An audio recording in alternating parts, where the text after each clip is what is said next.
Tem um outro assunto que hoje nos preocupa muito mais, que foi a rejeição da medida provisória, que tratava do tema do IOF, tratava de outras receitas para a promoção do equilíbrio fiscal, e que há um interesse de todo mundo de saber o que é que o governo está pensando. Não é? Eu, por exemplo, eu vi algumas especulações que eu achei positivas. Eu acho que nós não devemos dar por resolvido o problema da tributação das bets.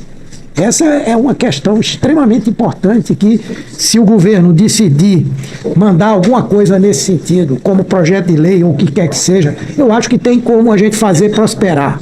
Porque eu acho que na sociedade há um clima de compreensão dos danos que esse tipo de atividade tem produzido no nosso país, e também que nós sabemos que são ganhos bilionários que essas bets têm obtido. Basta olhar o que elas têm gasto de patrocínio para clube de futebol. Basta isso, não precisa nem mais além. É bom a gente frisar um número, sabe?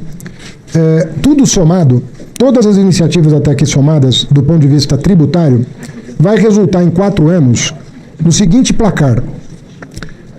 Quando eu falo de tudo, eu não estou me referindo só a esse projeto. Eu estou me referindo à tributação dos paraísos fiscais, à tributação dos fundos familiares que eram isentos.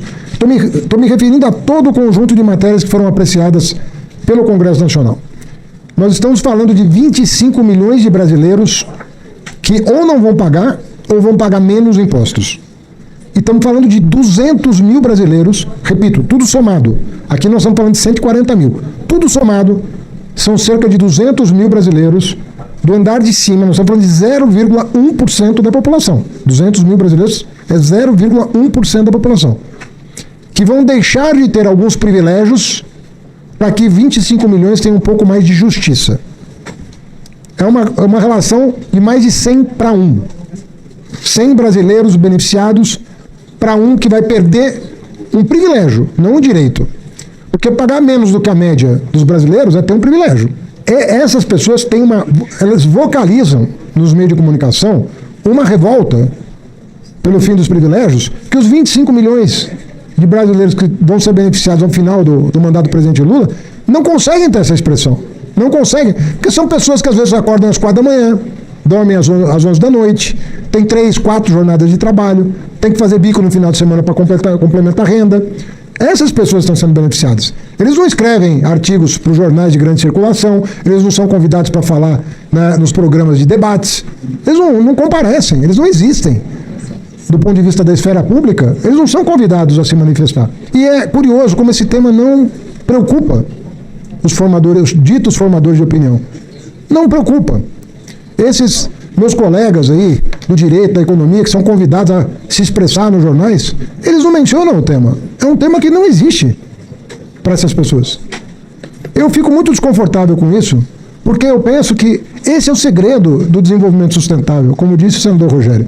Se nós não formos por aí, é voo de galinha, atrás de voo de galinha. Não tem condição de você dar sustentação. Agora, é óbvio que nós temos que olhar para o mercado externo também.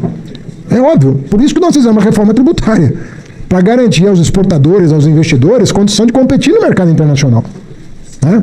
Porque sem a reforma tributária e com o fim da globalização e a adoção de práticas protecionistas mundo afora, nós vamos ter que ser cada vez mais eficientes e integrados. Por isso que nós estamos, sempre que possível, fortalecendo os nossos parceiros do Mercosul, da América do Sul. Estamos aí tentando entabular o nosso acordo final com a União Europeia, com grandes chances de êxito até o final desse ano. Uma reaproximação com os Estados Unidos, porque a distância ela foi baseada na desinformação, patrocinada por grupos domésticos que foram fazer a cabeça das autoridades americanas sem nenhuma aderência à realidade democrática que o Brasil vive hoje. E é assim que nós temos que proceder. No tocante à medida provisória 1303, senador Humberto, o senhor foi muito enfático, nós estamos aguardando a volta do presidente da República hoje. Amanhã devemos começar a trabalhar o tema. Mas já recebi de vários parlamentares acenos no sentido de corrigir o que aconteceu. Já, querido. Olha, vamos corrigir o que aconteceu. Vamos buscar alternativas ao que aconteceu.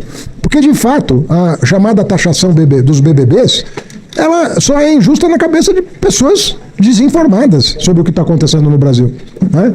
E sem querer maldizer qualquer atividade econômica que tenha amparo legal, não é disso que se trata, são atividades reguladas, mas nós temos que buscar que essas atividades correspondam, né, em relação à tributação com aquilo que é o padrão da economia brasileira.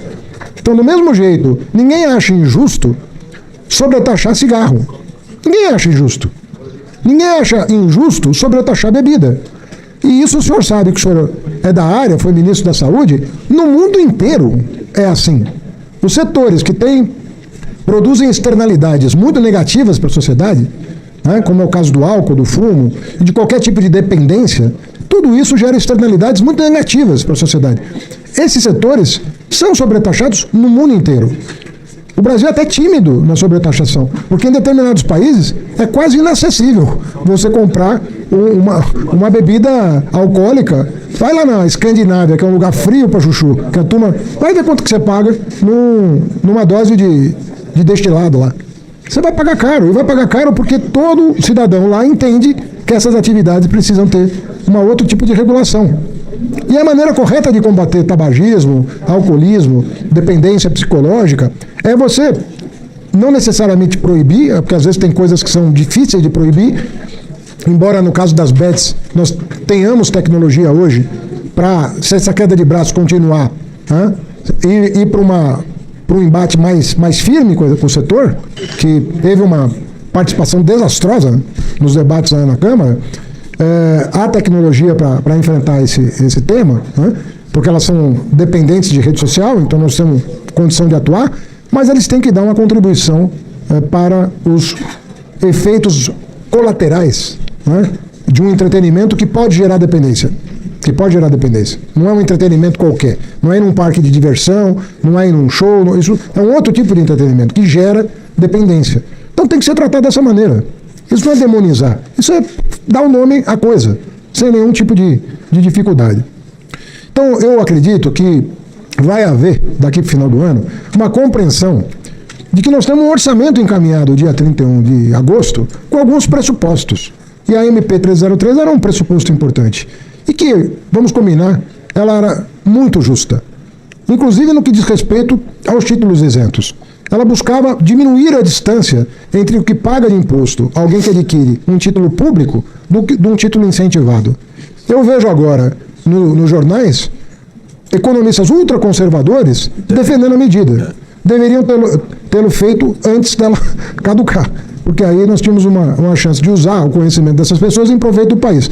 Quiseram se manifestar depois, porque parece que é pecado elogiar uma medida de governo progressista. É pecado. Então tudo que você faz para as camadas, né, mais vulneráveis é populismo no Brasil. Virou populismo. Né? Tudo que você faz em proveito dos ricos é moderno, é uma coisa avançada. É uma inversão de valores que realmente é uma coisa que, enfim, isso é mundo afora. Não é só no Brasil que está acontecendo. Então nós temos que cuidar para voltar a fazer a economia mirar aquilo a que ela deveria se prestar, que é o bem-estar da sociedade. E não o bem-estar de alguns poucos em detrimento de quase todos.